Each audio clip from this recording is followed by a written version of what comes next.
name in the chat. And Wonderful. Here comes Nathan into here the comes room, and you Nathan. can say hello and test his sound Yeah, out.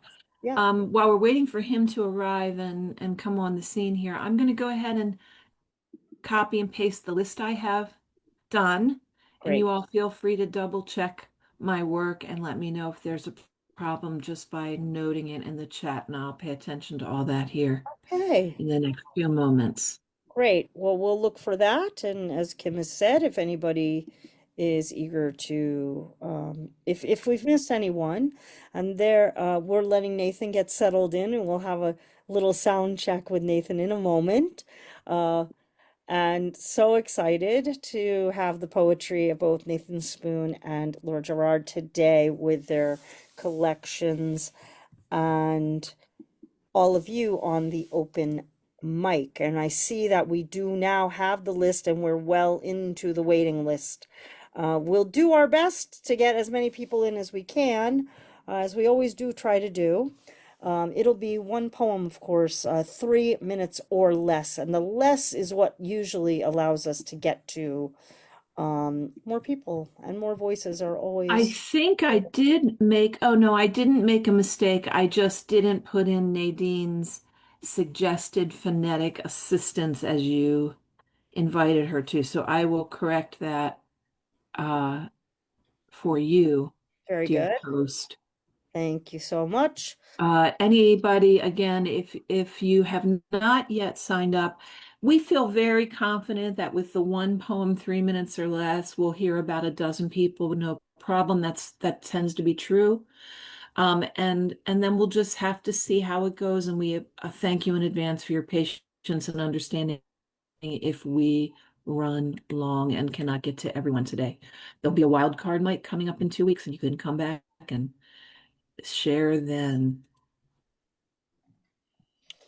Very good. Thank you so much.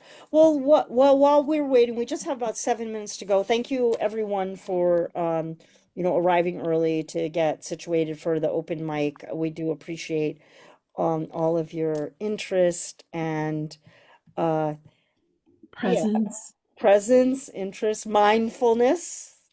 connection, community. All of it, all of it. But let's check in with Nathan's and hear, hi, welcome Nathan, and let's just check in with your sound and see how see how you're sounding for the program today. Can you hear me okay? Oh yeah, you're coming right through, loud and Excellent. clear. Thank you so much. And the most amazing vintage lamp behind you, which I always appreciate. Beautiful art. Amherst College hat. Love it.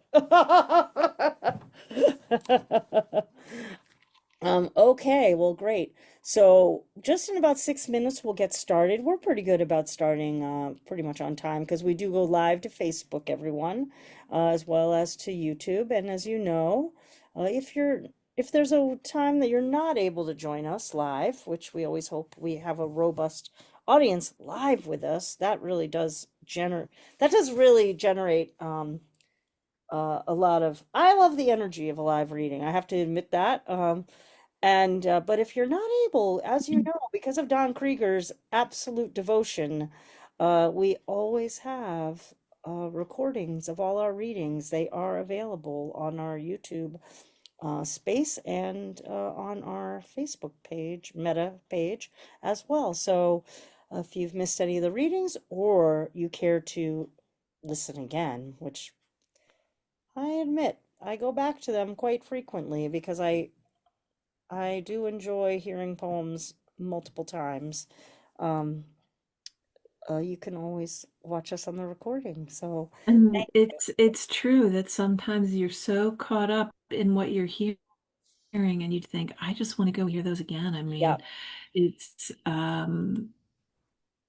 it's a wonderful archive. It's a it's wonderful archive. Thank you, yeah. Don, for Thank you, maintaining Don. it. Absolutely. Well, Kim, Well, because we're into the waiting list, I think today, and I'll make a note of this in the chat, Sandy, we have about 4 more minutes till program time. yeah, Um, I think about 1 or 2 minutes after we've started, I'll just say signups are closed so that we don't want a lot of disappointed folks thinking they're we're going to get to them when it just probably wouldn't be feasible. Yeah. So we'll see what comes through between now and about two or so minutes after. Have a wonderful reading, everyone, and thank you, featured readers in advance. And I will be sharing your information in the chat and then again tomorrow in a follow-up post on Facebook. So everyone, buy poetry books. Have a great time. If you see me Absolutely. go off screen, it's only because I've got a little bit of a flickery connection out here in the middle of nowhere. Well, thank you. Then that's Kim Ports Parsons. Again, we cannot do this program without Don Krieger and Kim Ports Parsons. Kim is just mindfully, always mindfully, extremely focused on keeping us on task with the pre-program publicity, as well as getting the open mic sign up spit spot, as I've been saying, for our programs and gathering your names, gathering so we can hear your voices. So, um, anyway, thanks, gratitude to her. As you might have heard her say, for those of you just joining, we're probably at our maximum capacity we're likely at our maximum capacity for the open mic, but she will take names just until a little after the beginning of the program. And as I always like to say, if you're not able to read in the open mic, the program, just listening to all the voices is well worth the time. Um, I mean, that's why Kim, Don, and I are here. We're here to listen. As a number of you are that are in the audience. You listen every week, and we're so grateful. And but if you're not able to read in the open mic today, please do save your poems. We have our wild card open mic coming up on the 17th of this month.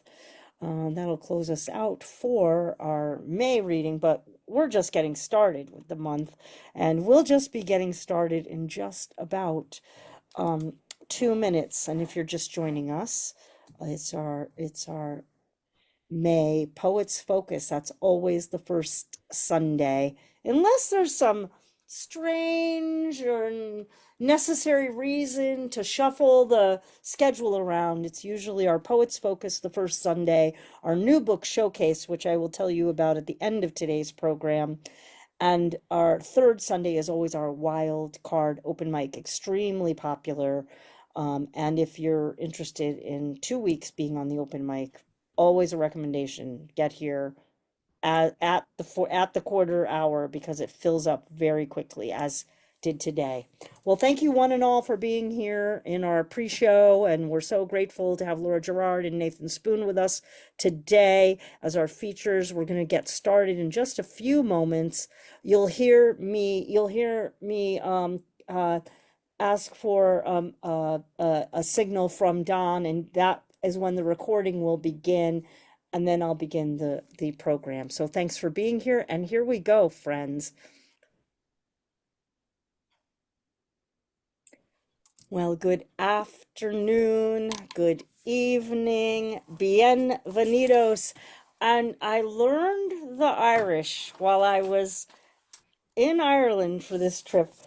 Céad Míle Fáilte, 1,000 welcomes to one and all. You'll tell me after, my friends from Ireland, how I did there.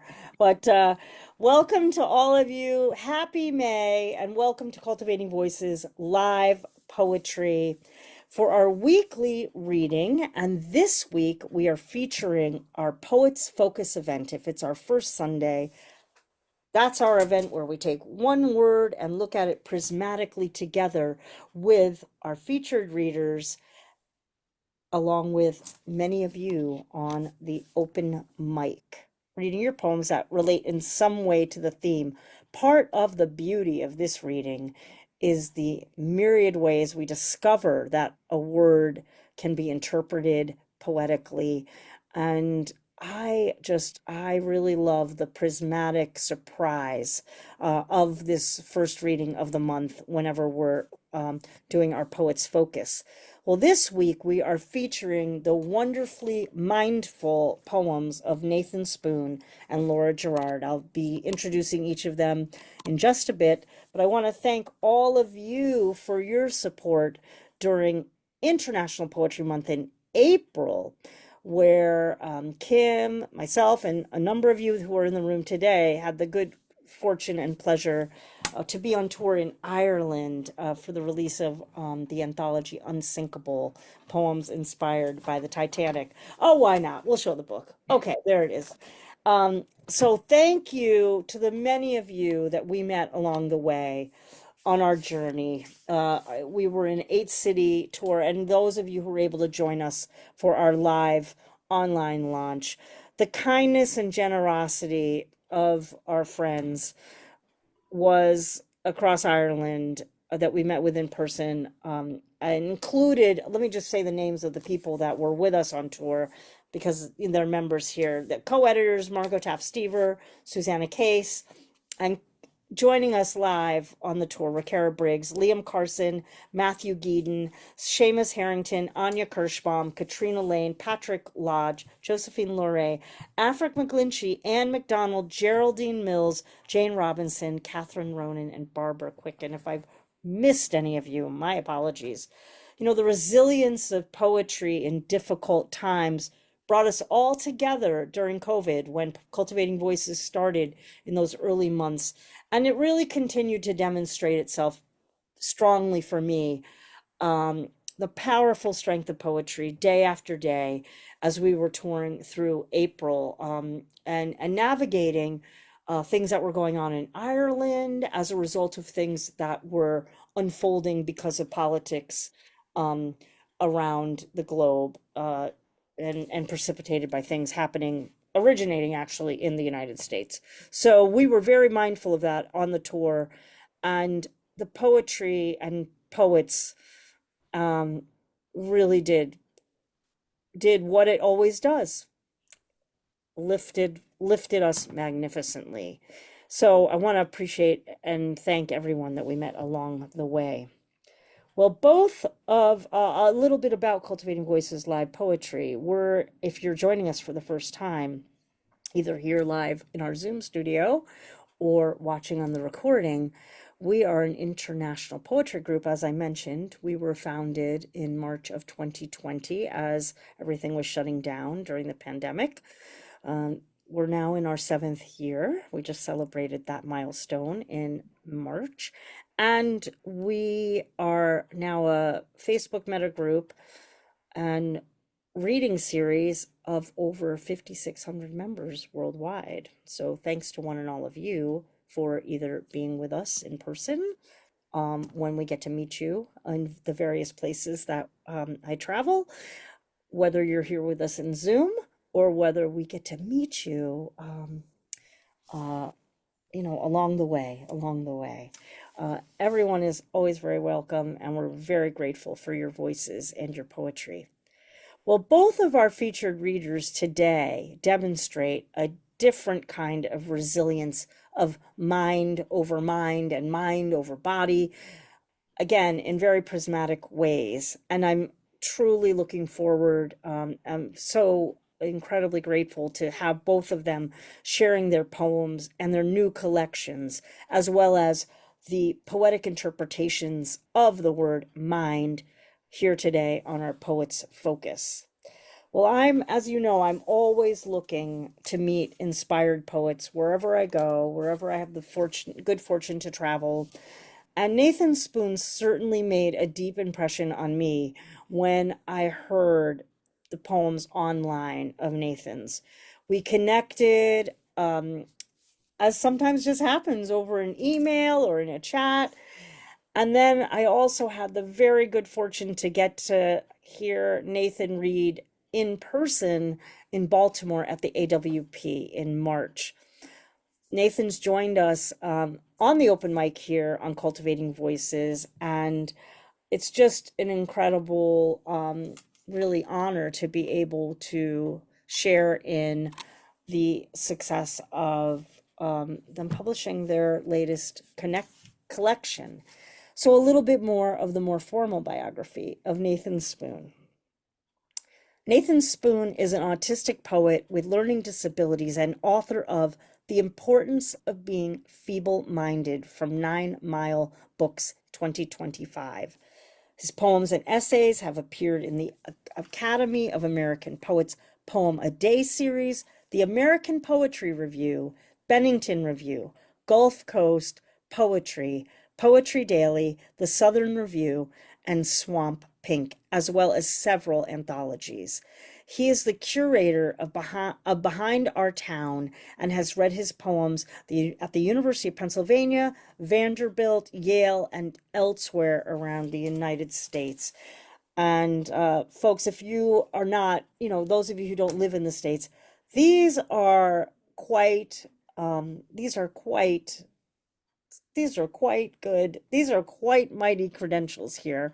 And I'm just so glad to have um, connected with Nathan. And I know you will today be very glad you've connected with his poetry. And with that, we welcome Nathan Spoon.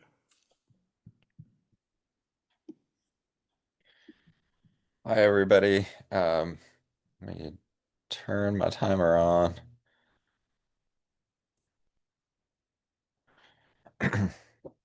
So I've got a handful of poems to read here from my collection, and I may try to sneak a poem in off of my phone or something. Um, I was looking through the notes application, which has tons of poems in it, and found one that I might read that's actually an older piece that I haven't really sent out. So, um, it's sad. I do quite a bit of writing, and I just forget that I wrote that poem sometimes. But this is a poem called A Cup of Tea, and it came out in Southern Humanities Review, which is a great journal, and then ended up on Poetry Daily. And I just picked out, it turns out I've got about a dozen poems in this collection of 100 poems that use the word mind. Um, and I just picked out of those poems. So this poem is A Cup of Tea. The moon is lost tonight in torrents of persistent rain. We are together in a cabin, safe and dry and warm, you peacefully sleeping, and I awake writing these words. Once, as a child, I looked out across the pond nearby our house. Rain had filled it to the brim, expanding the circumference of its goodness. I looked with uneven eyes, letting the countless and unfathomable combinations of words gathered bewilder my mind and heart. Images discordant to these combinations overwhelmed my imagination and reason. The way light traveling from the star of our sun enters our earth, pressing it, innocuously almost, until the earth can do no more than return the gentle light as heat. But we are in a cabin, and I was recalling looking at a pond in a state of overwhelm at speech and image and language. Had some invisible and innocuous energy really entered me, unbidden, from somewhere? How does anybody, starlight being what it is, master such a thing? One day our earth may burn itself to cinder.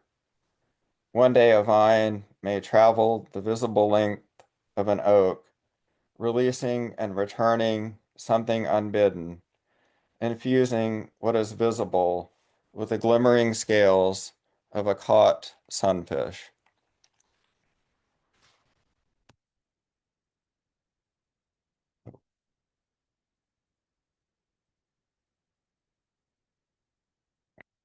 And this uh, poem is called Getting a Vibe. The poem I have not written yet is the poem I want to write, you said to yourself, while gazing at the calm face of a statue of the Buddha. In the lotus this figure held so gently was a place to put a votive candle to light. Everything that happens both inside and outside of the mind, or everything that happens both inside and outside of the mind, you murmured. Take, for example, this autumn wind. Do not take me, the wind objected, to your amazement. Wait, you said, is this also occurring inside and outside of my mind? Why does it matter to you? The wind said. In the soft light of your late morning, the leaves of the trees were almost slathered in magic. Because I am drawn to care, you said, as the wind moved on.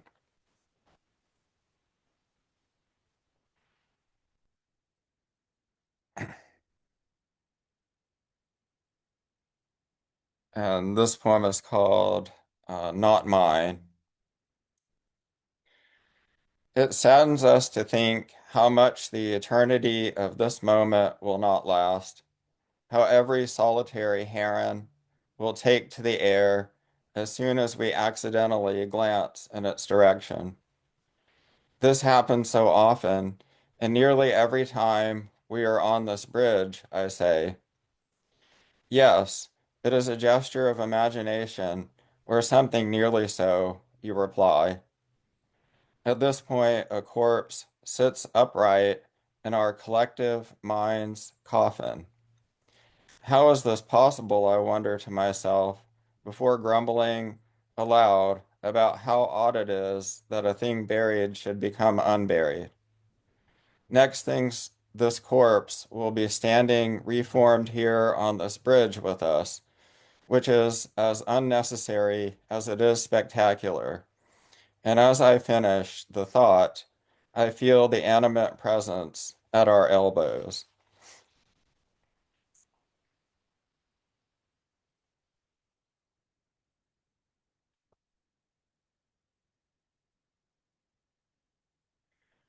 And this poem is called Sailing.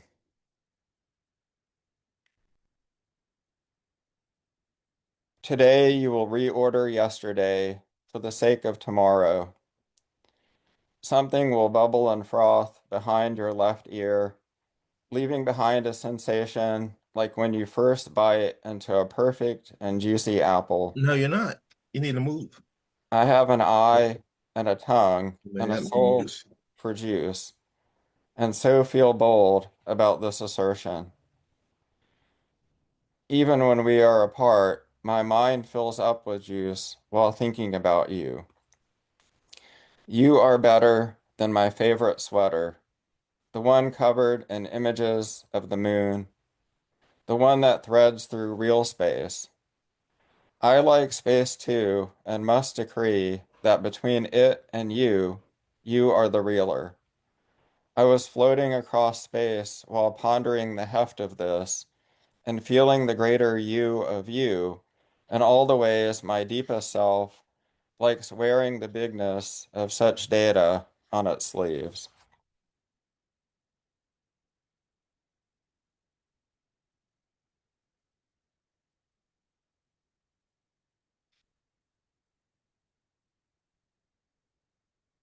And this is another poem that ended up featured on Poetry Daily, and it's called The Three Trees at Mesnil, which is a reference to that long seven-volume novel by Proust, In Search of Lost Time, which I've never read. But the way that I ended up writing the poem is I went to a conference at Yale and was presenting about something else, giving a paper presentation on a sonnet, but I ended up attending this Proust seminar and sitting in the back of the class in these kind of tiny desks, like the kind that I hadn't um, sat in since probably middle school. Um, and I was sitting next to Rosanna Warren, and she was sharing the French text pages that ran out, like every handout would run out when I got to Rosanna, and I was, I guess, the last person. So we scooched next to each other, and I was politely, because she had offered, pretending to read along with the French, even though I can't read French.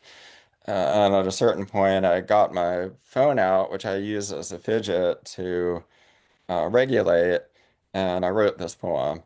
So this is, and I used, somebody was giving a paper presentation on the symbolism of these three trees and this super long novel that I've not read. So the three trees at Hidemesnil. I shouldn't be doing this, the room said.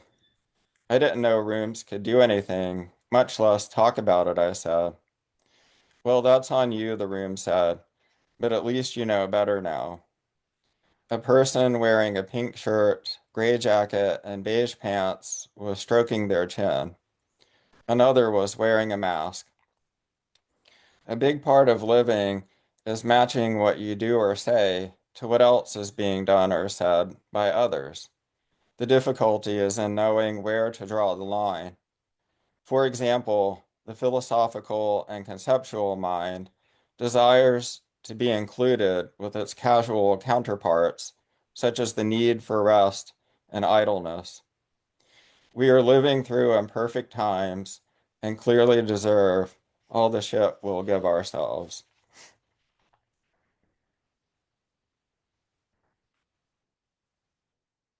You know, that poem has a cuss word, but I think it's probably cuss word in it, but a word that's loaded in all kinds of ways, I hope. Um, and then I've got uh,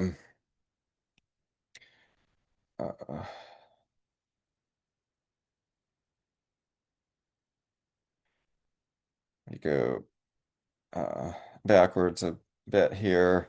This is called Poem Without a Title. A figure sits quietly on the shadowed earth underneath the spreading branches of the tree of the mind. Through long night, an owl calls with spaced out singular cries. It wants to know who is still alive, although this is impossible to tell, as each fragile and wounded side is volleying fury at the other.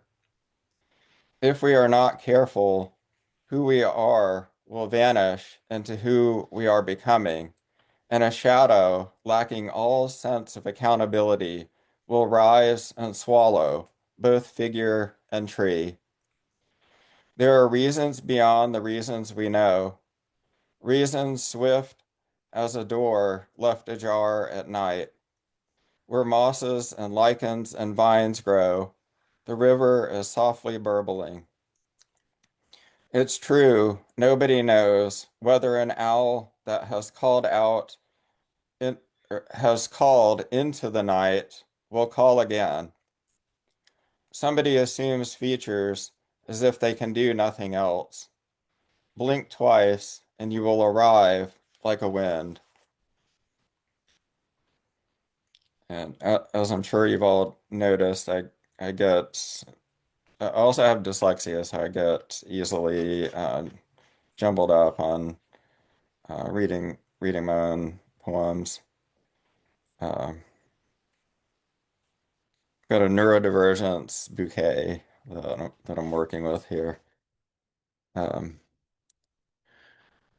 this poem is called Window. At what point within the geography do you realize you deserve to stay alive? A wound appears. You are in a forest at night and marveling at the bioluminescence of its myriad organic features, accepting yourself. Waking, you turn on a lamp and find yourself waking still more. A fern explodes in your mind. On a new mountain, you recalibrate shore in range of ways you might. And I've got one more poem here. Thank you all so much for um, listening, and I can't wait to look over the comments that you've left that I can't look at while I'm trying to successfully read out loud. This poem is called The Winner. We were arguing to find out what our real feelings could be. I placed large olives on every other fingertip. You felt the preciousness of the air around your second pair of ears. It was spring until it wasn't. I never knew people like you could do the things you do, you said. Then a knife opened in the heart of your mind. The winner will have to die first, I said. Then you win, you said. Thank you, I said. I always wanted to be first at something. Thanks, everybody. Oh, everybody, that is the poetry of Nathan Spoon.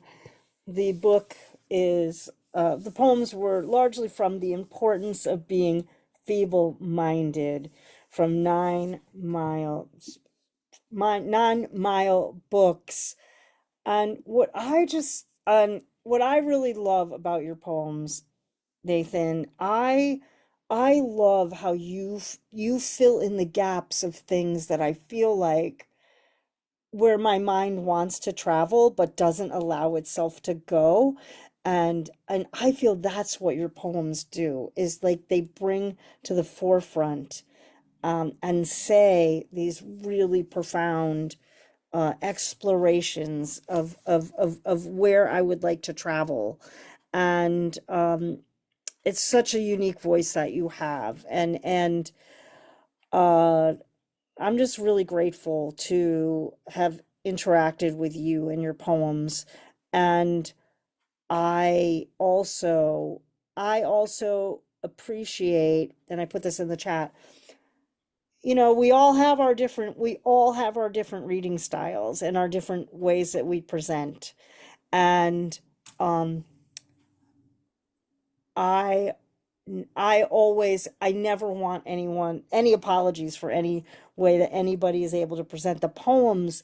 They do their work, and your poems are doing their work, and you are sharing them with your amazing presence of mind and poetry. And my friend, don't change a thing. Don't even worry about it. Like, you're here, you're doing the good work and phenomenal reading. Thank you. Again, the book is The Importance of Being Feeble-Minded. I love that cover art too. You'll have to tell me in an email about that cover art when you get a chance. I'd love to hear about that as well. Nathan Spoon, everyone. Well, next, do read the chat, Nathan. I just saw a really great comment in the chat. So, um, folks, if you're just joining us, we've just heard from Nathan Spoon as our first featured reader in our Poets Focus. Today, the word is mind. And it was a mind-blowing reading from Nathan. Laura Gerard has an equally interesting interpretation to share with us today. And I know this because I have had the deep pleasure of interacting with Laura over the past couple of years. When I first met Laura, I think is almost now 2 years ago in Seattle at the Seattle Public Library. It was a reading of the Raven Chronicles anthology, Take a Stand Against Hate, an anthology reading. And Laura was one of the scheduled readers. Laura got up, read her poem. Although I think you're not actually in the anthology, if I'm not mistaken, but you were reading that day as part of the reading. And what an impression. We talked after and discussed her aspirations to publish a debut collection of great meaning to her about her journey with cancer. And today, we get to celebrate that milestone with you. The manifestation of her dream that we talked about on the floor in the Seattle Public Library. And right as I got home today I walked into my stack of mail. I didn't have much time. I opened a package. Here's the book. So Nathan, I wasn't able to go to grab my copy of your book because I ran into the house, but the package was on my desk. I was able to open Laura's package. I was like, I got to open that. I think it might be Laura's collection. And there it was, right there. The manifestation of that dream from that day on the floor of the Seattle Public Library. Well, uh, let me give you the more formal biography now that extends from the good fortune that continues to surround Laura's important work that she's doing.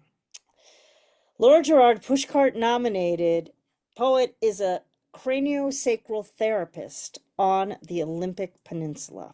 Her poetry has appeared in the Bellevue Literary Review, Amethyst, the Madrona Project, Silver Birch, Pangyris, the Journal of Expressive Writing, and Tulip Tree Review, where a number of these poems were cited for prizes or finalists. Her chapbook, Paddling the Sweet Spot Between Life and Death, was published by Finishing Line Press. Here it is, right in my hands. She writes a series, Poetry That Fits, on Penn's Medicines on oncolink.org, and holds a master's degree in literary journalism. And I'm thrilled for you. I'm also thrilled that we're going to get to do some readings together in June. And now we get to open the book together and hear the poems. Thank you, Laura Gerard. Thank you, Sandy. As always, your generous introductions just amaze me. And thanks to Don and Kim as well for everything that they do and for having me today. And I'm coming to you from a hotel room in downtown Fort Angeles because we have very sketchy Wi-Fi right now out where I live, where everyone is coming to the park because I live in a national park. So anyway, that's why you've got the door and the curtains. So when I thought about the theme of mind, I thought about philosophy and questions. So what I did is, before I start reading my poems, I'm going to read questions from across the collection that appear in my poems. All right. So here we go. What is a human without honor? I don't plan to die just yet. Is that okay with you? May I have normal troubles? What are my troubles to this world? Is it too late to soar? Have I done all I will do, become? Why fight death as if it were a foe? Does grief die? Have you considered that this is your life? Would I have been grateful if I had known what I would face or suffer longer than I have? Is this a full turn, a parenting one, caring for my fledgling body? Why would we want others to mourn us while living? So my book is about this connection between living and dying at the same time, and also walking that tightrope that cancer patients walk between taking care of themselves, which is kind of focusing in on healthcare and the death and dying aspect of it as a possibility, and then living your life. And so more and more, I found myself having to refresh myself in the moment, the present moment, not thinking about what's next, right? And so I'll begin then reading the poems. The title poem is a good place to start. Paddling the Sweet Spot. Starting with deep, powerful strokes, direct your paddleboard on a diagonal in between the edges of waves. The sweet spot not easy to maintain. When you found that rhythm, a meditative state claims you. You glide faster with ease, meld into the narrow exception of movement against the current, making headway until you notice you're in the sweet spot, veer slightly, then lose it. And then I'll jump right to the crux of the matter. Humbled. I am cleaved by lightning, bared of bark, my proud leaves, trimmed limbs, burned to minimal survival instinct. But my roots stick, Sustained decisions ground me to forces subterranean, the cleansing undercurrent, joy. The material and mundane fade to fall, dropped our prescribed priorities. I bundle what humility has hewn, release into the storm, day by day, engage primary growth that reflects necessary change according to no plan, a revival and present-minded shade. So I'm getting some pretty remarkable responses from people who have experienced a loss or cancer. And this goes out to a Tennessean who has chronic cancer. It's kind of a tough poem, but she commented that to a friend of mine that my poetry is helping her because she can't express these things to her friends and family. I'm not the heroine of your cancer novel. I won't star in your after-school special. You expect me to fill your courage bill, want the gory chemo details, the rancid toilet, the cliches. Not every patient pukes after treatment nor loses their hair. And one who has says to me, thank God you don't need to share such stories. If you did, I would puke again from the mere mention. He doesn't wear these passage rites as banners. You trigger my trauma, mind and body flooded so I can't talk, only tremble, can't think clearly for hours after you challenge me in class, write this poem as if speaking to cancer. You don't hold the right to decide where and when I should overcome because you think me strong. I need strength to soothe more important shocks. So how can you know this is wrong? Our culture wants cancer heroes, survivors of these diseases beyond our control. I don't take it personally, really, but my body does.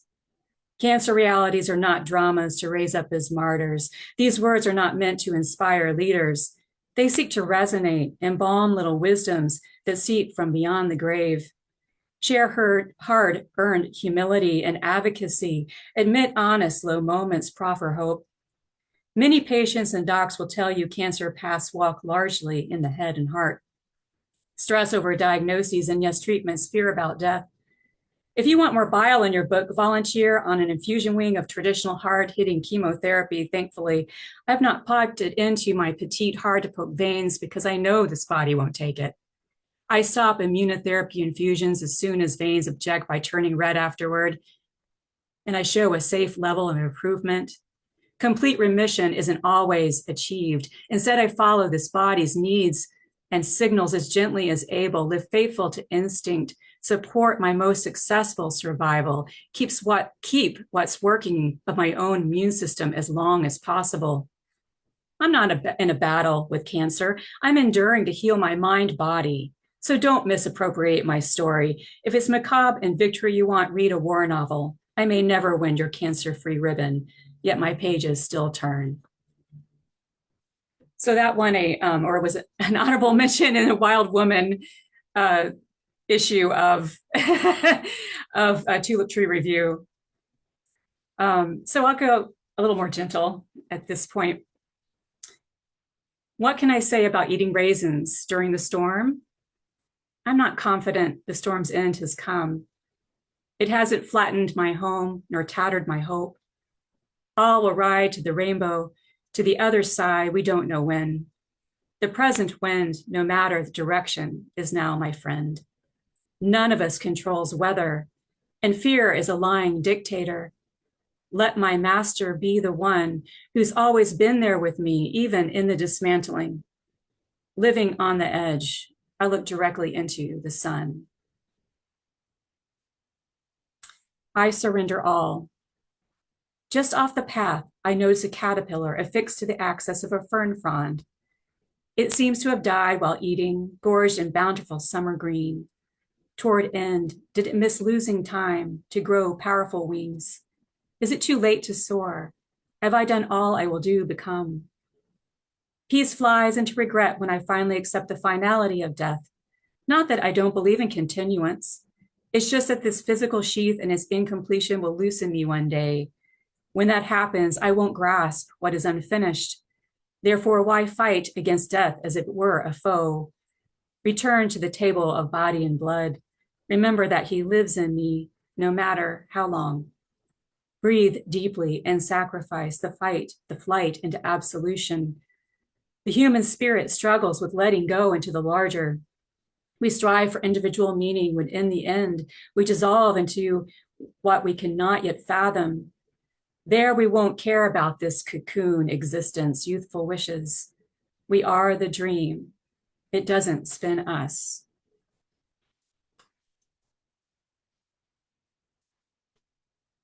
The next one I want to read is "The more minutes I find prismatic, the less dark my attic." This is a prose poem.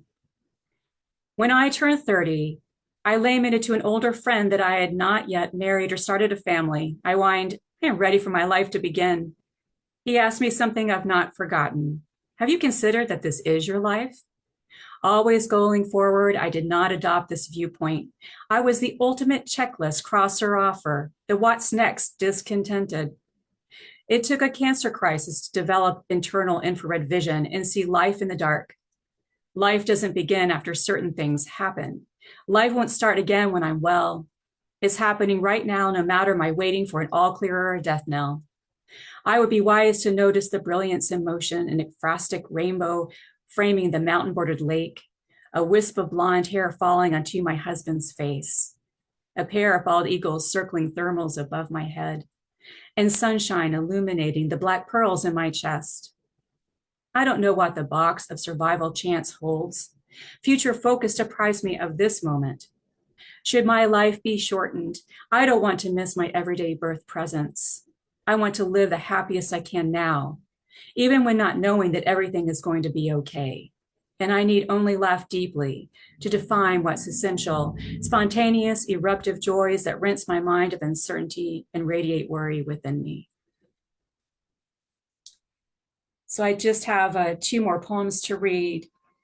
And as this collection goes on, I integrate animals more and more and nature more and more. So the last 2 poems are, well, actually, I had another one to read, but I think maybe 2 more is good. Let's see. Yeah, so the last 2 are their persona poems. And this one is called Salmon Parenting. After Kevin Talbot's photograph, Homeward Bound. It's an ancient beckoning, this return to birthplace, struggle to replace ourselves in the circle of Earth's story. Give our deterioration to the next generation. Sea swimming, the individual joy of being a free salmon, is the most romantic notion of this life, feeding. But the journey home, fight to fertilize, is tomorrow's prosperity. We dissolve into gravel, no eyes to witness the progression of a leaven to fry, smolt to adult, nor how our offspring favor their parents, whose fat, muscle, and organs burn for energy in their creation. Spawning is an act of faith in our dying process. Pure sacrifice, unknown outcomes, without regret nor nurturing interference. Impact is fanned like a relay baton. My run is done. Make yours count, children. Carry coho on. Nourish yourself and everything. For salmon feed the rivers, the fungus, lift into clouds, rain to land. Our legacy is richest just before and after death. Very much a Northwest poem. And the last one I'll read is my Pushcart Prize nomination from Tulip Tree Review. It won the Merit Prize for the category of love in their stories that need to be told issue from, I think it was from 2024. And it is a prose poem called Hugging Alder.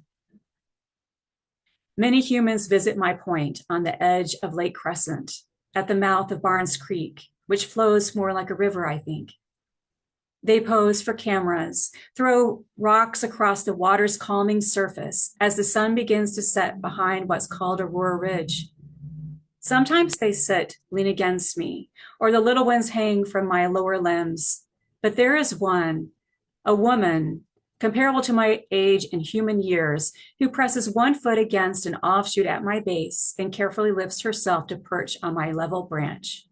She rubs the ribs of my wrinkled bark, picks at my lichen, and pats me with her hand, her love. I can feel it, you know, the light releasing into my marrow. I think we share a beginning story. I feel the water in her well. We all carry similar ruminating material in ourselves. We share golden moments in sunsetting warmth until the ball of flame hides behind the range. One day, she spots one carving in particular. Humans like to knife their marks, make me weep until I slowly scan. She traces a finger over the letters a man and a woman created together. She whispers, I'm sorry that they've done this to you. I've healed those cuts, yet her words do something deep, which speaks of human loss that's rubbed off on me, like the lichen. Later, one of the couple returns and notches these numbers next to their lines, 81 to 23. I can't wait to show the woman. Sure enough, she notices, and I feel her joy dim. She says it has ended a life or a marriage, perhaps. She hugs herself closer to my trunk. We weep together for the couple, for loss, for time passing. We cry into the growing dark and cold. We hold the water and scars of one another. And that actually happened. There is a carving and then numbers appeared later. Isn't that just amazing? So thank you so much. This has been a real joy. And like Sandy said, just, it's amazing that we're here, Sandy. I'll never forget meeting you that time in the library. And you just exude love. And I am so blessed to be here today. Oh, I'm taking in all those poems. I'm just taking them in, breathing them in. I'm grateful for that opportunity to hear them today. Again, going back to that day that we met on that floor. And couple things I want to say before we go to the open mic, which is I want to echo a few of the lines from the poems themselves, because I think the lines do the themes that you're moving through and with in the collection. There's no better way for me to do them justice than to repeat them. From Salmon Parenting, the final two lines: our legacy is richest just before and after death. If that is not a call to mindfulness, I don't know what is. Like, be present. Be present with whatever life you have when you have it. And from I Surrender All, folks, this is what I really truly feel that both you and Nathan are doing in your poems, which is the human spirit struggles with letting go into the larger. We strive for individual meaning when in the end we dissolve into what we cannot yet fathom. There, we won't care about this cocoon existence, youthful wishes. We are the dream. It doesn't spin us. How we live those words with our own integrity and be with them. That is the stuff of poetry. We don't know what we don't know, and we use our poems to discover ourselves, to strive for that individual meaning. And it's the striving. It doesn't mean the achieving always. It's the striving and dissolving into what we cannot yet fathom. That is the stuff of poetry, and the definition of it right there in those lines. The book is Paddling the Sweet Spot Between Life and Death from Finishing Line Press. And folks, I'm going to give you all a recommendation, and I think I'm going to try this myself, Laura, when we read. I loved how you introduced your reading, which is, let me pull out let me create my own you'll see in the chat, people said what your introduction to your poem was its own poem. And I love that, and I'm going to work on that before we get together next month and try to pull lines out and see if I can create an overture to my own reading the way you just did. Folks, I encourage you. I'm not going to challenge you to do it, but I think it's a brilliant way to introduce your work. Use your work to introduce your work, and it was just beautiful. Just a beautiful way to start the reading. Thank you so much. And hey, let's sit back now and listen to some great poems in the open mic, shall we? Thank you. Yes. Nathan and Laura. And here we go to the open mic, my friends. It's going to be one poem, up to 3 minutes. The more time we have, the more poems we hear. So I will stay out of the way as much as possible. I will just introduce the first three poets, welcome you, and come on in succession, okay? Don't wait for me to prompt you. First three, next three, just come on in succession. Very grateful to have all your voices today. I see it's a very robust list. And we're going to start. Our first three are Kara Briggs, Harvey Soss, Marjorie Maddox, and big shout out to Kara Briggs coming off her tour in Ireland. Good to see you here on the screen, although I enjoyed being with you in person, of course. And thanks for starting us off today, Kara. Thank you. And thank you, Laura. I survived a very serious cancer 20 years ago, and I think that's defining. I was going to read something else, but I'm going to read a nature poem to continue in that, because I think that experience of nature is one of the things I gained from having that, surviving that. Wild horses. No Spaniards mare, but our ancient lines of Appaloosa paint colorful ponies. A mother and a colt in the Black Hills startled me while sitting in a mountain meadow. The mare breathes on my head, inhaling the scent of my hair. Her colt dances around me, though the mare will not let the colt touch me with his hoofs. Instead, she nuzzles my head. My mind is startled by the comfort of her touch in my hair. I feel her whispering to me, run. Though I have only 2 feet, not 4, I cannot keep pace. When I hear the cadence of their hooves to ground, it is the beat of Sundance drums.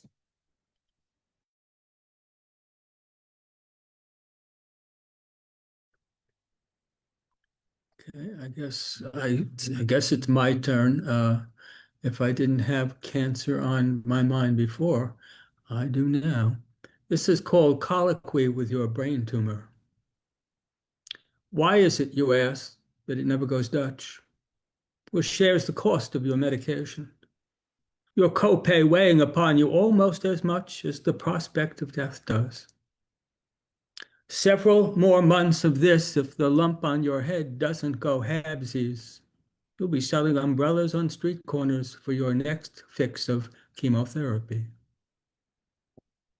The last thing you want to hear from those sad-eyed nurses bending over you like housewives over a pram is, they metastasize so fast. In your present condition, irradiant as a bridegroom, you couldn't hokey-pokey your way out of a shroud of Turin. You try to reason with it. This is one hell of a state you've left me in, old pal, seeking, if not contrition, then remission. The wished-for miracle moldering in your closet like a spinster's hope chest. Expecting at least an A for effort with some length left on your lifeline, you receive an F on every blood test, not the okay, all clear you were looking for. Must the big C appear so prominently at parties and on CAT scans that it scares your guests? You scheme to shame rogue cells into leaving you alone, allowing that you've cheated on them once or twice with irritable bowel syndrome, comparing cancer's brutality to the Visigoths' sack of Rome. My parietal lobe is yours, you concede, folding your hand, willing as Lord Chamberlain to fork over Sudetenland and to sign divorce papers predicated on abandonment. Practically hairless as that star Yul Brynner in his role as Taras Bulba, Gogol's Cossack, you beg, you plead, your brain tumor replying, not so fast, Bob. Your efforts at reconciliation, what the French might call a rapprochement, are rewarded with nothing but scorn. This growth on your noggin, A fifth columnist, formerly the size of a tick bite, more and more resembling a nub of rhinoceros horn, that upsurge of keratin endorsed by Chinese housewives for its sexual potency. And away we go, each new spasm of neoplasm scoffing at your efforts to survive. Demon cells, card-carrying members of Chaos Principles fan club, dismissive of that laying on of hands favored by oncologists and televangelists. Your last resort being herbal remedies, placebos passed down from one generation to the next. Your clutch of protestations proves porous as a cheesecloth, a panzer unit of malignancy outflanking the Maginot Line of your body's defenses.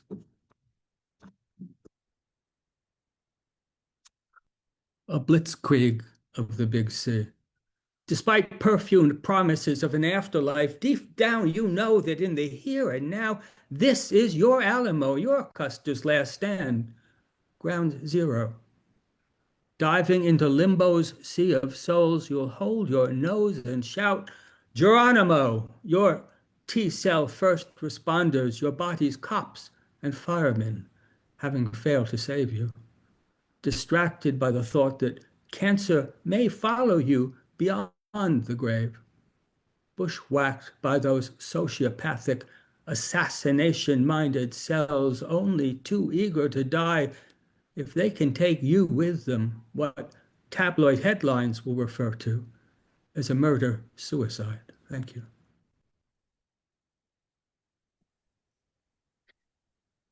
Wow, I love all these poems.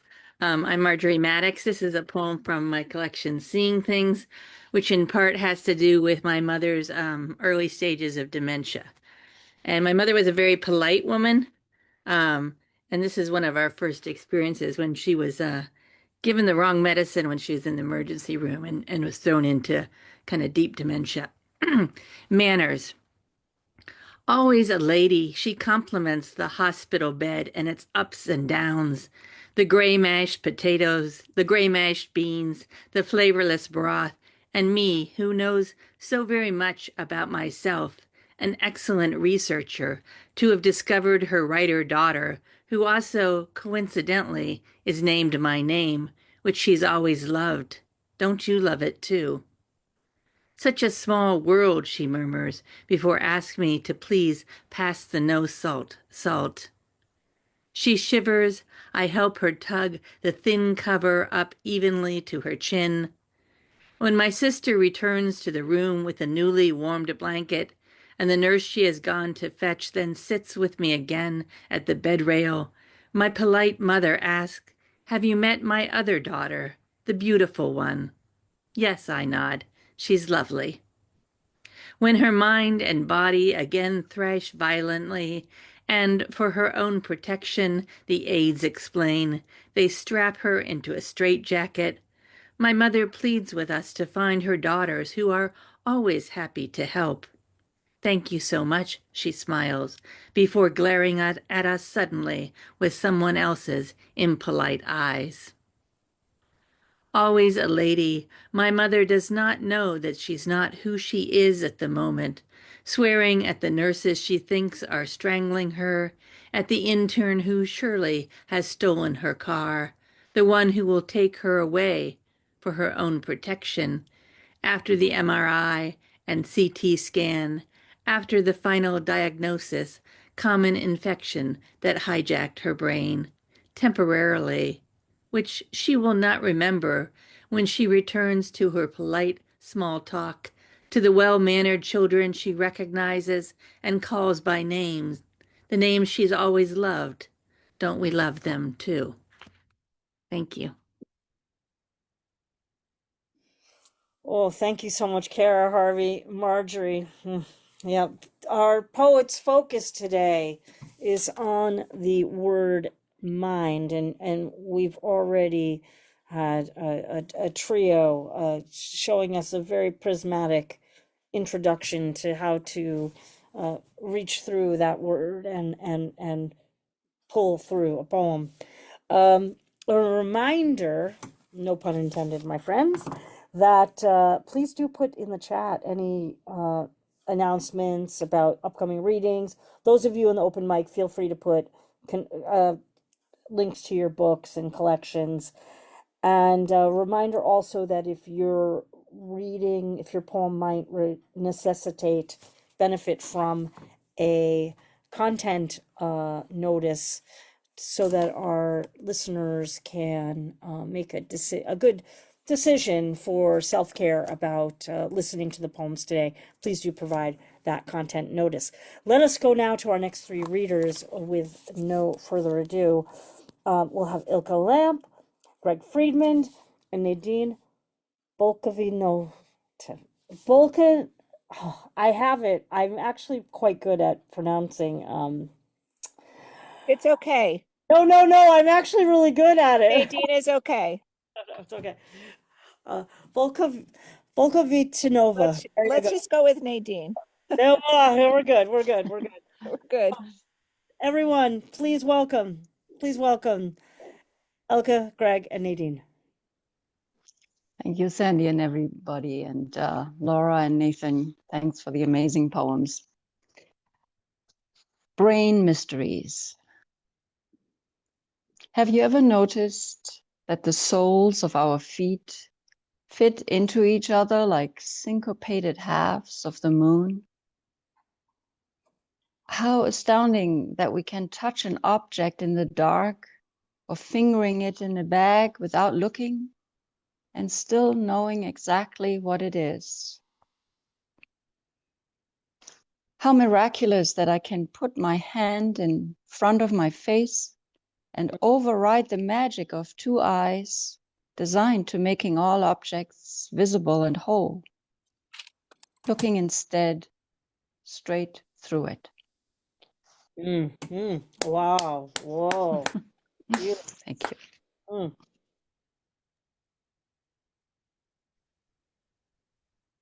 Hello from Rome.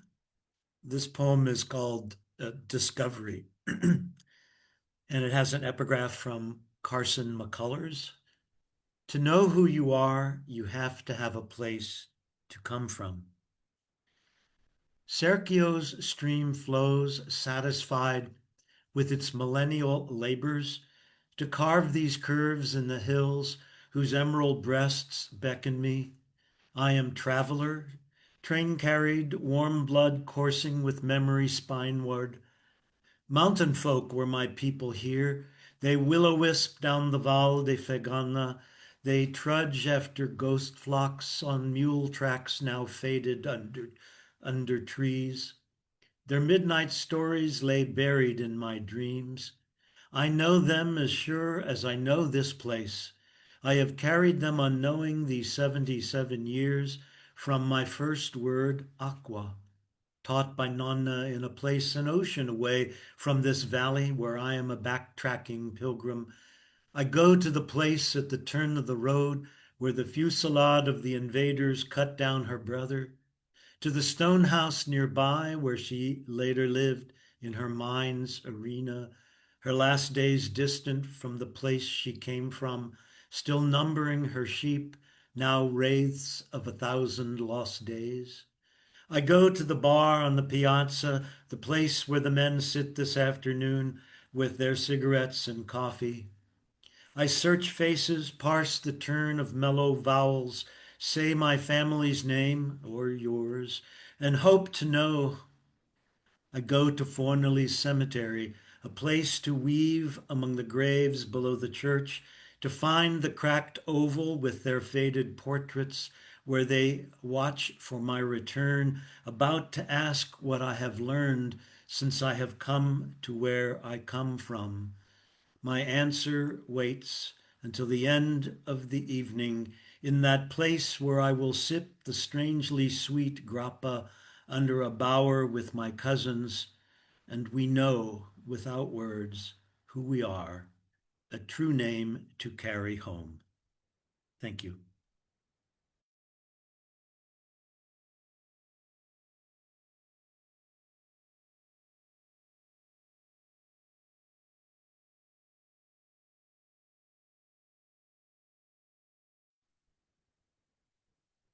My name is Nadine, first name only, like Pele or Martha, right? My poem is, Why Can't the Bluebirds Be Mindful? Bluebird of happiness has come to raid the chickadee's nest inside the birdhouse, outside the window, and now it's an all-out war. We have a bucket of balls to throw at the window to scare the bluebirds from terrorizing the chickadees as they nest and feed. A tiny Carolina chickadee arrives with a worm in her mouth for the fledglings.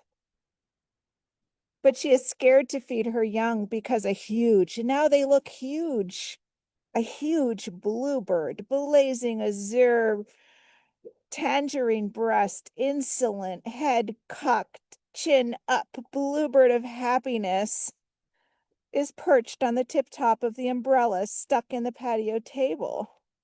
The bluebirds are too big to squeeze into the nest anyway.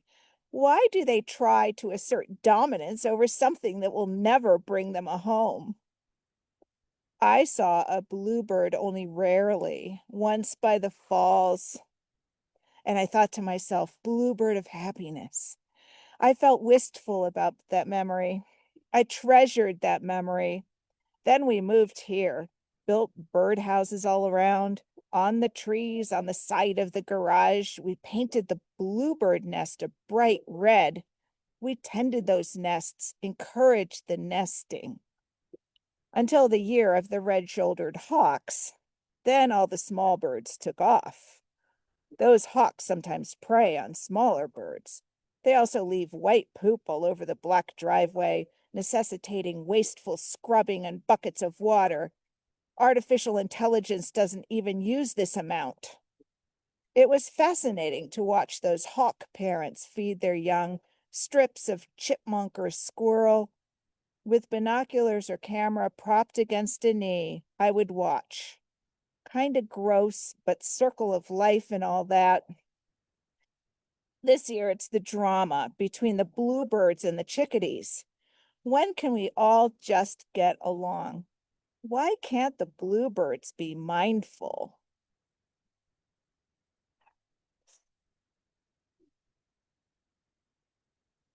Great work. Great work. Thank you so much, Ilka, Greg, Nadine. Oh, great. Fabulous poems. I'm loving kind of the music of the minds coming out. The music of the minds, all the minds today. Folks, if you're just joining us, it's Cultivating Voices Live Poetry. Our Poets Focus, always our first Sunday. We're looking at the word today, mind. Mind. So, let's move to the next three minds, and we'll hear from Michael McAfee, Mona Mehas, and Cathal Mac Thréinfhir. Thank you so much, everyone, for being with us today. Looking forward to the poems. Okay, first quick double check. How's the sound? Cool. Okay. Genius. We've decided. We're going to let the children undergo that new stem cell treatment, the one they call the Muse, which allows communion with the spirits of the world. We're doing this for the same reasons everyone else is doing it. The hope for exceptional intellect, that they will be inspired in whatever endeavor they pursue, and that they will see grand designs from the merest fractions. But I confess, I am hoping for more. Hoping my children will be made immune from the tyrannies of peer pressure. Hoping they will call out evil wherever they see it. Hoping they will bring something of value to the world. I know this could result in lives filled with hardship, where they will feel alone, hopelessly separated from others, where they curse me for my rash decisions. But the world is unbalanced. It needs people who can see where things are going, and either help them along or head them off, whichever is necessary. So yes, I will allow the treatments, because I have faith, a magical faith, that it will all be worth it in the end. Thank you. Over to you, Mona. I'm so inspired by all these different takes on mind. Mine is a little bit different also. It's called More. I have it all, or most of it. My wards displayed on the wall, but I'm not satisfied. I know I'm missing something, and I'm left wanting more. From the outside, you will see I'm fat and lazy to the core. Grass is always choked with weeds, their heads waving in the breeze, but I'm left wanting more. If I could see over the horizon, learn where I'll end up, I doubt if I would be impressed with my spotted legacy. I'm still left wanting more. Without support from family, I'm competing with myself. Nothing but photos on the mantle, memories flame through my chest. I sure hope there is more. Work my fingers to the bone. That's just cliche. I do not. But I like to tell myself it's true to compensate for my shortcomings. Maybe I don't have more. Mom told me it's okay to be selfish. Sometimes it's even expected. The trick is in not hurting others. And when it's smart to be generous, there probably isn't more. I claim to have suffered all my life, but the truth is, I don't know the difference between want and need. Program my life to be perfection. My reflection tells me more.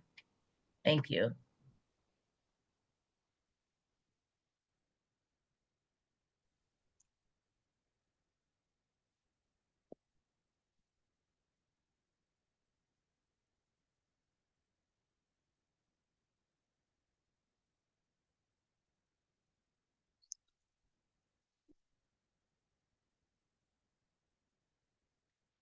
Well, hello, everybody. I assume I'm jumping in next here. Sorry for that. Thank you very much so far. It's been very enjoyable listening to everybody. Here's a quick little poem for you. I'll just explain two things in it because they're words that some people may not be familiar with. The poem is entitled Hiraeth. Now, Hiraeth, Hiraeth, is a Welsh word and it's peculiar to Wales, and it describes a sense of longing, loss of time and place, or of grief of the loss of a loved one. And it's particular for the Welsh people that links them back to Wales and their home. So I'm using their word in that sense for an Irish sense. The other thing would be, I've mentioned the phrase Yannone she in the second line. Now, Yannone she was part of the fairy world, and there were vampires. There were female vampires who seduced young men. And it was also said that if a young man was seen to waste away and die at a very young age, was because he'd been visited by Yannone she, and she'd taken him and took him down to the underworld with her.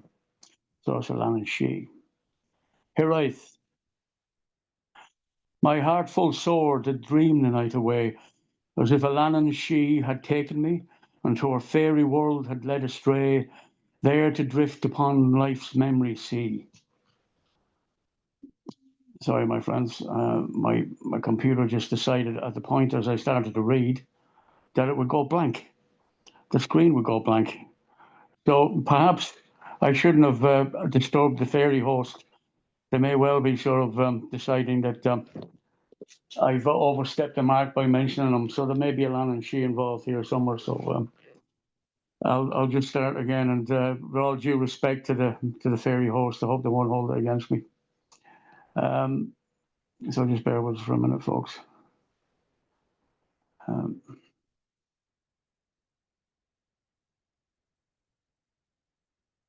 I don't know why my computer suddenly decided to do that. It was sitting there fine for the whole hour and a half. Yes, I think I may have disturbed the fairy host, my friends. I think they're not happy with me.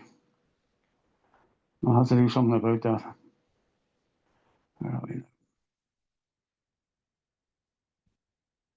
Yes, here we go again. With all due respect to the fairies, I hope they'll let me do it this time.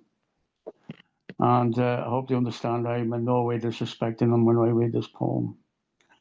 Hiraeth. My heart full sore did dream the night away, as if a Yannone she had taken me, and to her fairy world had led astray, there to drift upon life's memory sea. The past's recall brought in an imagined home, where a sunlight stream sparkled in its flow, and rain's petrichor on a summer's eve had cleared the air to set the night to come, that made the nighted stars to brighter glow. Here writes the feeling that gave space to grieve. Down through the years, the searching has not ceased, nor has the longing deep for place and time. Thank you very much, my friends. And once again, my apologies to the fairies. Hope they won't hold it against me. Back to you, everybody. Take care. Thank you, Cathal, and it was so great to see you, of course, in Limerick, and yeah, thank you. And Absolutely. I think the fairies will forgive you, definitely. Well, I suppose being seduced by a Lannan she is. I could think of worse ways of going. That's Apparently, they were quite beautiful by all accounts. So it's not the toughest way to go, you know. You know what? With the poetry, we'll take those chances, won't we? We'll take the chance. Just take the chances. There you go. Thank you so much, and thank you, Greg. Thank you. Um, uh, yeah, thank you, Michael. Thank you, Mona. I love I love the music that's coming out of the minds today on our Poets Focus here on the word mind, here on Cultivating Voices Live Poetry. We are headed to our final of our features. We're going to get to that waiting list, folks. So our next three, without further ado, Cathy Ferrell and Barbara Quick joining us from coming off the tour, and David Beckom, also another person we saw on tour. Grateful to have all three of you with us today. Thank you so much. Cathy, take it away. All right. Thank you so much, Sandy. I'm so happy to be here. So this poem comes from my upcoming chapbook, What Color is the Soil in Cuba, coming out towards the end of the year. Super excited. It's my first book ever. And I do tend to write pretty brief poems mostly, so this is just a quick little nugget. This is Love Poem to Myself, after Adrienne Rich's 21 Love Poems, number 9. Your mind today is a hive where tiny things thrash. I want to still their wings, whisper over their stumbling bodies. They are angry, the sun too bright. If I could, I would shade your purple lids, quiet the endless thrum. I'd reach cool fingers down, wrap the sting in golden thread, knit liquid into amber. Nothing can unravel us here, even ourselves. Thank you.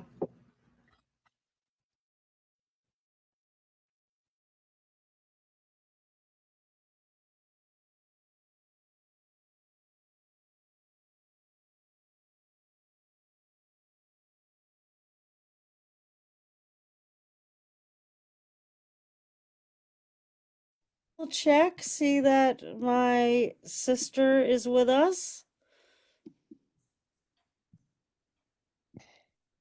Am I up? You are up. Oh gosh, sorry.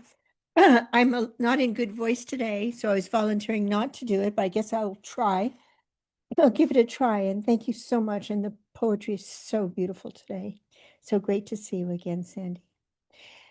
This is called The Algorithm, and it was published in Scientific American. Optimization under uncertainty is a field of study in which my grown son will earn his PhD. The math, in his case, concerns the production of wind energy. He reads his papers aloud on the phone to me as a way to optimize their clarity so that even a layperson such as myself can understand what he's saying in between each beautifully made equation and graph. For me, it's a matter of optimizing my time with him, my only child, who lives so far away and does not get along with the man I married. I'm looking for the algorithm that can minimize the pain entailed for all of us in this awful situation. One needs to account for the inconstancy of the wind's strength and direction, and how best to cant the rotor's turning blades, and how the power produced is affected by the wakes created when lots of turbines are working in concert together. We stay on the phone for hours sometimes while I fill my sails with the sweet sounds of my son's voice, filled with longing to hold him close again. I admire the choice he's made to apply his gifts in ways that can make the world a better place, even though uncertainty is omnipresent and must be factored in to every calculation. Thank you. And I'm next. And thank you there. This is called Dealing with the Mind. It's called Would You Listen? If I could tell you how I feel, what has meaning to me in life, what's real, how easy it all seems. Standing here all alone, I think of times I've lived at home. Christmas, turkey, Easter ham, streets and hills which once I ran. Now I am so far away from all the days and games I played to stop and watch time stand still, to yield, and no time does not stop. Once young is old. Yes, grandmother's gone, oh, to go fishing in my favorite pond. If I could tell you how I feel, sitting alone day after day, recalling paths I've walked astray, strangled sheets, smoke-filled pipes, dirty words, lust and fights. I grew tired. Have told myself how I feel. What is real is mind. What is mine is real. If I should you? If I can you? For if we could listen to the voice deep within, the one planted by our mothers when we were 9 or 10, you are beautiful. How different so many things might have been. If I could tell you how I feel, would you listen? Thank you.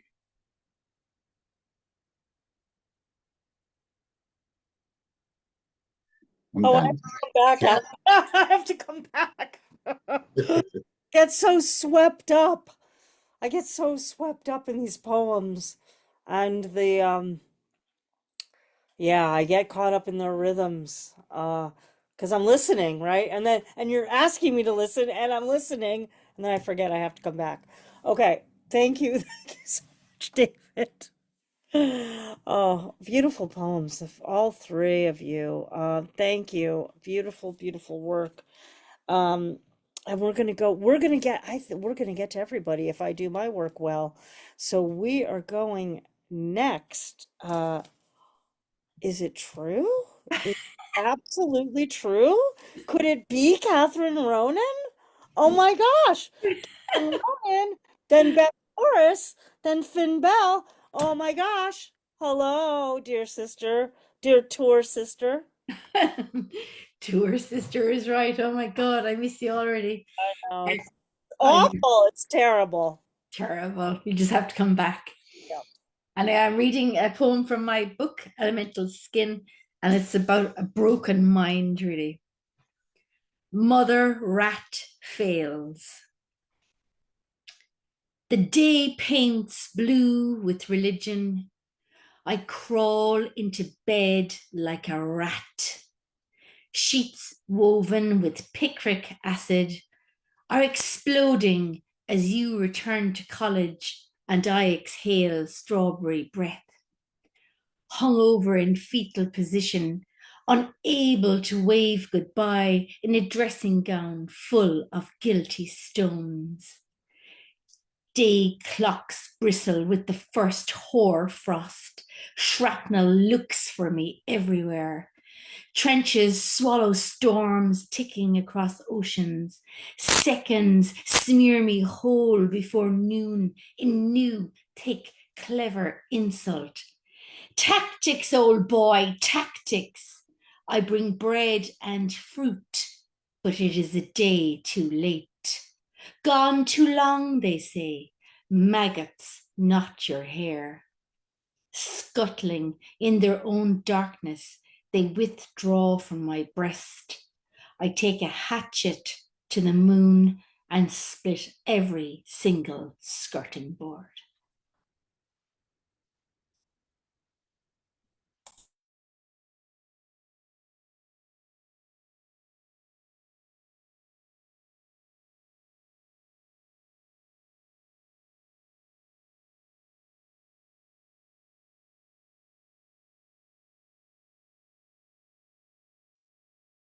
How can I follow this? I'm just Godsnopped. Thanks. Hi, everyone. I'm Beth Morris, and I'm going to be reading a poem that began us with Marjorie's speaking about her mother's mental deterioration, as sometimes happens with old age, and also because next week is Mother's Day. So this is called Fanny's Roses. It's from my first full-length book, Nowhere to be Found. Okay. Fanny's Roses. Cement poured into wooden molds, leveled to Fanny's standard by my father's hand. 14 whitewashed slabs on the hillside, set in place from my mother's command to build the steps beside her flower bed along the path from our front door to the road. Fanny always started at the top, sitting or kneeling on her mat, digging, pruning, watering the roots, packing down the earth around her roses, wearing her gardening clothes, paisley halter top, denim shorts, blue keds, gloves protecting her hands, her manicured nails, lacquered to Fanny's standard, in Revlon, fire and ice. Pall malls and ashtrays set beside her, hair bound in a chignon, at the back of her neck, a roll of black silk, adorned by her gypsy scarf. Each bush planted to vanquish the senses of those who ventured to pass by. Roses the color of smoked brick, smelling like musk, my mother's tigress perfume, buttercream yellows, cotton candy, sweet, pink ladies, like babies' lips, the scent of bubble bath and Breck shampoo. But Fanny wasn't finished. Before the roses began their sensual assault, there was a rainbow of colored pansies lining the rock wall my father built at the bottom of the hill, their fragrance seducing the innocent bystander who happened to open his car door. In her pressed skirt and blouse, stockings, pumps, starched apron, Mrs. Carnes across the street watched my mother from her front lawn. What did she make of the rebel across the road, of Fanny's neon-painted flowers, bare back, and showgirl legs? At the nursing home, my mother would ask me to take her outside every season of the year. She liked the spring and summer best when the garden was in full bloom. From her wheelchair, she'd point her finger towards the tulips and shout at all the passers-by, "See those flowers over there? My daughter planted them." "No, Mother, you did. They're yours." Thank you.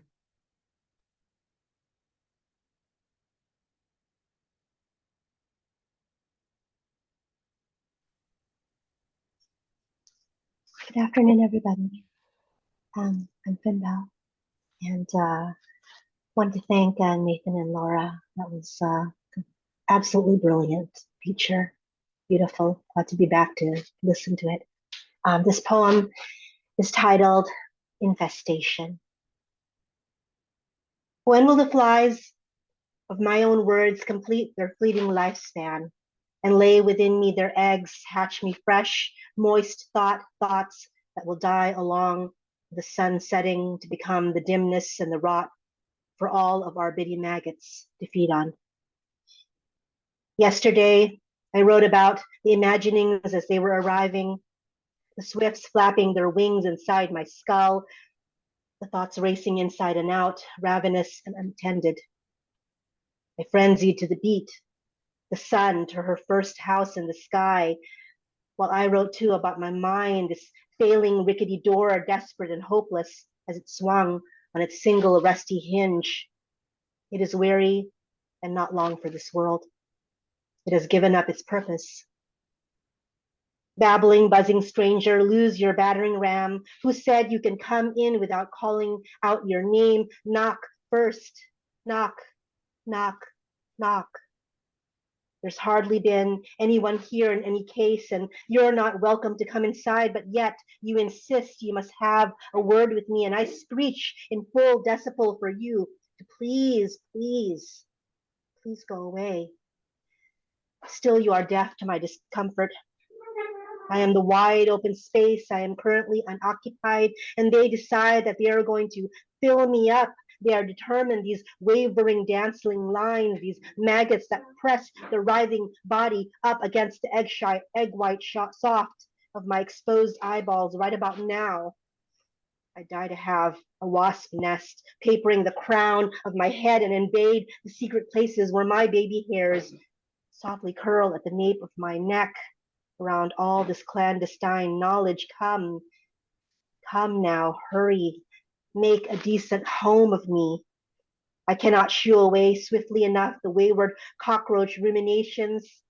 Ooh, how the rasping of their feet, of their mischief teas encroaching upon my peace of mind. And nowadays it's all small things piled high upon small things, the words building up, the niggling, burrowing things that harborage in my brain, this filthy, filthy, multiplying infestation that keeps taking up my time.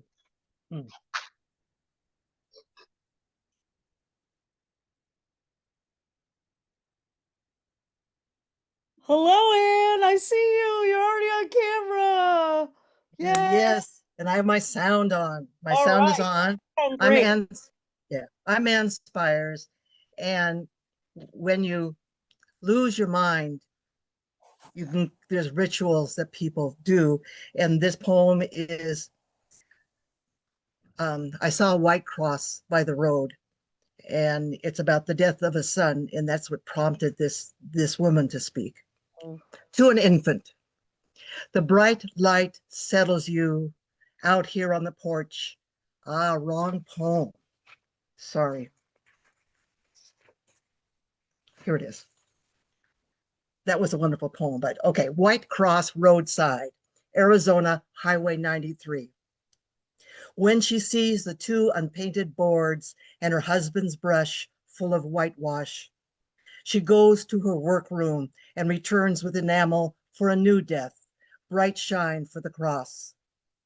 Her husband draws the wrap from her fresh brush. He pries the lid with a 2-penny nail, dips the brush. He covers each side, letting paint fill the irregular grain. Again in her son's room, she pounds the wall over and over, cursing the dry ditch up mountain from Hoover Dam. Her son was left, like roadkill, among broken bits of blue glass. She quiets again, comes out with a ribbon, first place, won by their boy, running, winning, looking good, fast flesh and muscle. Using the ribbon, she ties slat to slat, wet paint on her hands, something real like blood at last. She sleeps in the boy's bed. Her husband watches her through the open door. Holding her son's pillow with 2 fists, She dreams of disturbed gravel and open burrows. No hawk flies, insects crawl with her. Her husband wakes her. Come along if you want. At the spot, he asks her to hold the cross upright. A semi pushes uphill. With a desert rock, he pounds. The cross shivers in her hands. It breaks open the hard scrabble ground, hit after hit. Thank you. Thank you so much, Anne. And Spiers, everyone, thank you for coming on so quick. Thank you. You get Andy. beautifully on cue. We did it. Yeah, we did it. And We did it. everybody reading today, so appreciate Phynne Belle, Beth Morris, Catherine Ronan, everyone on the open mic, and of course, our two features today, Nathan Spoon, Laura Garard, with their new collections. First of all, congratulations on your books, and thank you for holding the space for this meeting of the minds today. For it's our Poets Focus on the word mind. If you are now listening on the recording, what a meeting it has been today of all these beautiful poetic minds sharing their absolutely incredibly different interpretations of how we view the mind, how we inhabit the mind, how we navigate the mind, and how we navigate others' minds and being with their minds. It was a really incredible assembly of poets, as well as an inspiring assembly of poems. Can we cheer, Sandy? That's what I'm right about to do. I'm right about to say, hey, everybody, unmute for a little bit and give your appreciation before I give you some final program notes. Woo! Bravo! That was all great. Have a great day. Thanks for all the wonderful poems. Laura. And a quick reminder, Kim, tell us who's going to be with us next week for our new book showcase. I know you've already put it in the chat, probably. Oh, that's okay. Happy to share. So next week is our new book showcase for May, featuring two fantastic poets from Ireland, Michael Durack and Nessa O'Mahony, and two poets from the U.S., but one a little international, Indrana Murthanayagam, who's going to be coming to us from Buenos Aires, and Lana Heckman Ayers from the West Coast. What a great program. And then the week after that, our wild card open mic. So great poetry ahead, everybody. Poetry ahead, everybody. And thank you, Kim. And a reminder that if you were not able to catch the link for the purchase of Nathan's or Laura's collections, they will be posted tomorrow on our Cultivating Voices live poetry site. Along with, of course, we'll have the recording for you to listen and share with others. We are always welcoming you, sharing our program, so other people can hear your poems, as well as maybe be inspired to come on and share their poems. Well, that is it for tonight, my friends. I thank you all so very much for being with us. It's for Cultivating Voices Live Poetry, with thanks always to Kim Ports-Parsons and Don Krieger. I'm your host, Sandy Yannone. And as I always say at the end of every program, take very good care of yourselves this week. Take exquisite care of your beloveds. And keep writing those incredibly mind-filled poems. We will see you next week. Have a good week, my friends. You too, Sandy, and everybody. Thank you all. Thank Be you. well, everybody. Well, everybody. Take care and thank you. All right. Bye. There's the recording stuff. Thank you. Thank you, Laura. Thank you.